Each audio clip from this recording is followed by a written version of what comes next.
जा रहे हैं तो अरे झाड़ू देना पड़ेगा भाई। म्यूनसिपालिटी आई के हम लोग को गाली देता है पैसा, तुम लोग गाली नहीं खाता, हम लोग गाली खाता है।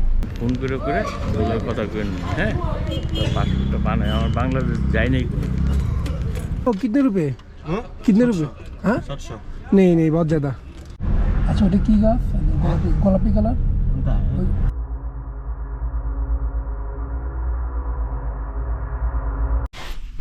So hey guys, Assalamualaikum. Good morning from Shillong police বাজার। সো কালকে চেরাবন্দি থেকে আসার পরে রুম পাচ্ছিলাম না, অনেক লেট হয়ে গেছিলো। তারপর কালকে সানডে ছিল, যার কারণে খুঁজতে এই রুমটা পাইছি, সিঙ্গেল রুম। আজকে চলে যাচ্ছি, কী কারণে চলে যাচ্ছি যেতে যেতে বলতেছি। সো এটা হচ্ছে ব্যাগ গুছাই নিছি, একটু অগোছালো হয়ে আছে কাল রাতে। এখানে ফ্যান আছে, এখানে লোকাল মিরর, এই ছোটোখাটো একটা রুম, মানে একজনের থাকার মতো আর কি। সো আজকে এটা ছেড়ে দিচ্ছি, চলে যাচ্ছি বাড়িতে। তো কেন বাড়িতে যাচ্ছি সেটা যেতে যেতে বলতেছি।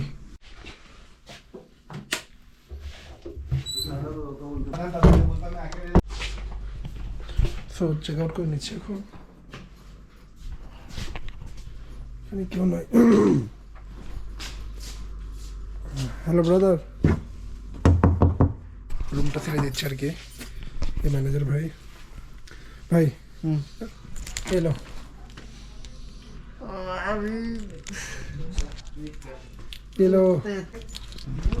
তো ভাই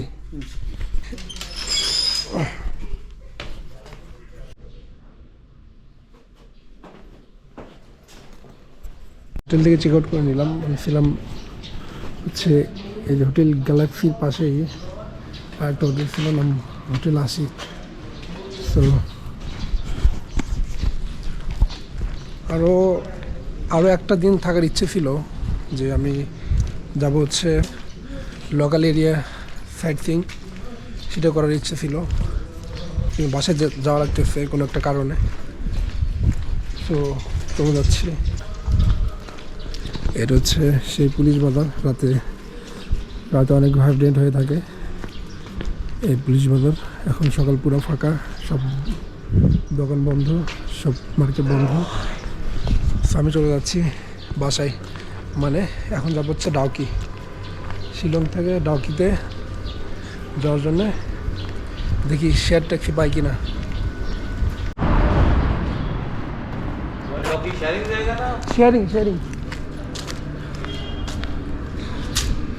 शेयरिंग तो अभी चालू है ना शेयरिंग इधर से तो चालू नहीं, अंजलि से चालू होगा, सामने से अंजलि का किस रूट से जाती है वो? यहाँ से टैक्सी में चले जाइए 20-30-50 रुपीज़ का। बांग्लादेश में महंगा वहाँ से सिलेट বগুড়া, বাংলাদেশ বগুড়াতে। তো এই তো শিলং মেইন পয়েন্টে ডাউকি।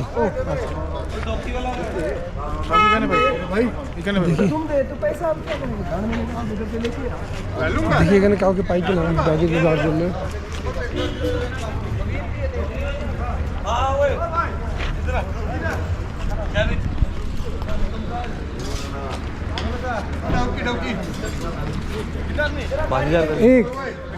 एक शेयरिंग में जाते हैं।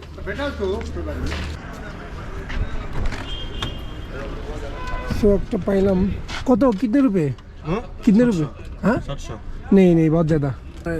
डायरेक्ट और direct not sight seeing, direct जाइए, डायरेक्ट 600 रुपये लगेगा एक बंदा 600।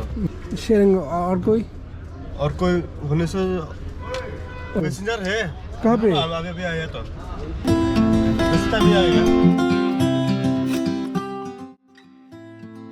শিলংয়ের মেইন স্ট্যান্ডে 1 ঘন্টা অপেক্ষা করার পরেও কোনো শেয়ারে গাড়ি পাচ্ছিলাম না। তাই ওইখান থেকে একটু দূরে অঞ্জলি নামক একটা স্ট্যান্ড রয়েছে, সেখানে যাব, দেখি ওখানে কোনো গাড়ি পাই কিনা।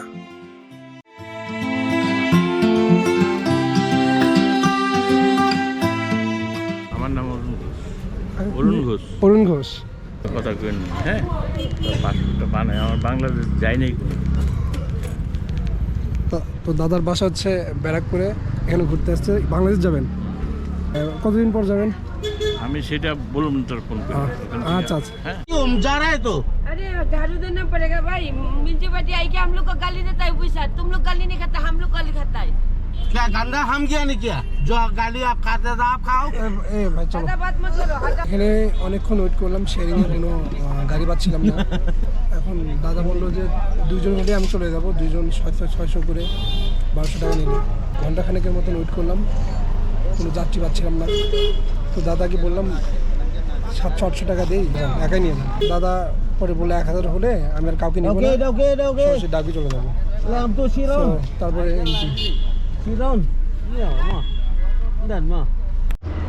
তো এই তো শিলং ছেড়ে চলে যাচ্ছি। Bye bye Shillong. নর্মালি পুরো গাড়ি রিজার্ভ করে নিলে ভাড়া পড়তো 3000 টাকা, সেখানে দর কষাকষি করে মাত্র 1000 টাকায় গাড়ি রিজার্ভ নিয়ে রওনা হলাম ডাকির উদ্দেশ্যে।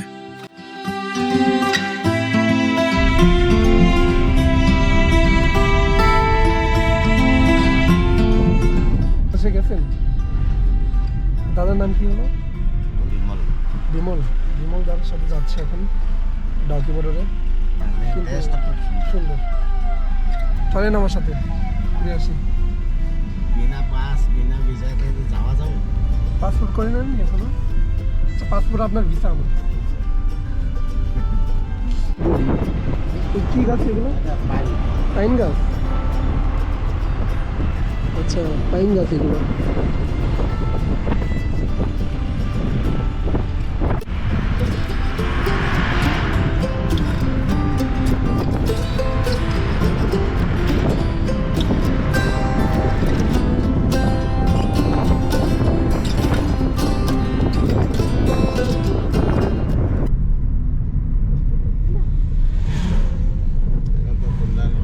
রমজানের টাইম না, রমজানের টাইম।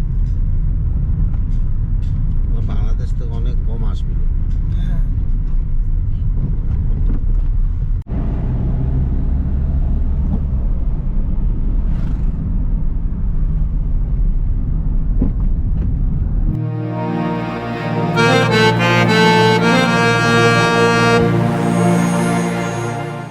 মেঘালয়ের পাহাড়গুলো বাংলাদেশের অনেক জেলা থেকে দেখা যায়, তার মধ্যে সিলেট অন্যতম।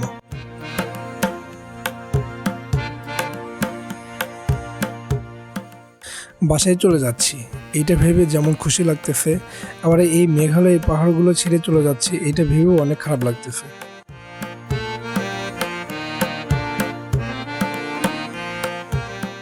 আবার হয়তো সিলেটে আসবো, আর দূর থেকে মেঘালয়ের পাহাড়গুলো দেখব, আর অনেক মিস করব।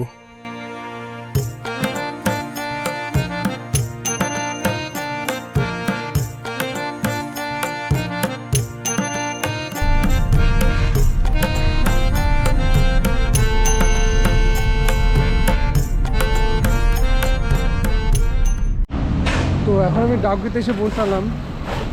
এখন আবার ইন্ডিয়ান রুপি বাংলা টাকায় কনভার্ট করবো, করে তারপরে ইমিগ্রেশন শেষ করে বাংলাদেশে ঢুকে পড়বো। তো চলেন দেখি কত করে রেট পাই আজকে। এখানে রেট পেলাম হচ্ছে বাংলাদেশি ইন্ডিয়ান 100 টাকা, মানে 100 রুপি সমান বাংলাদেশে 145 টাকা। তো এটা হিসাব করে কত করে কি পড়লো মানে স্ক্রিনে দিয়ে দেবো। এখন আবার ইমিগ্রেশন শেষ করবো, ইমিগ্রেশন শেষ করে তারপরে আপনাদেরকে জানাচ্ছি। এইমাত্র ইমিগ্রেশন শেষ করলাম, শেষ করে আমার বাসার দিকে চলে যাচ্ছি। তো এখন এখান থেকে যাব সিলেট হুমায়ুন চত্বরে, সেখান থেকে বাসা। তো আজকের মেঘালয় ভিডিও, মেঘালয় সিরিজ এ পর্যন্তই। সবাই সুস্থ থাকবেন, ভালো থাকবেন, আল্লাহ হাফেজ। হ্যাঁ ভালো কথা, আমার চ্যানেলটিকে অবশ্যই সাবস্ক্রাইব করে রাখবেন পরবর্তীতে আরও নতুন ভিডিও পাওয়ার জন্য। আল্লাহ হাফেজ।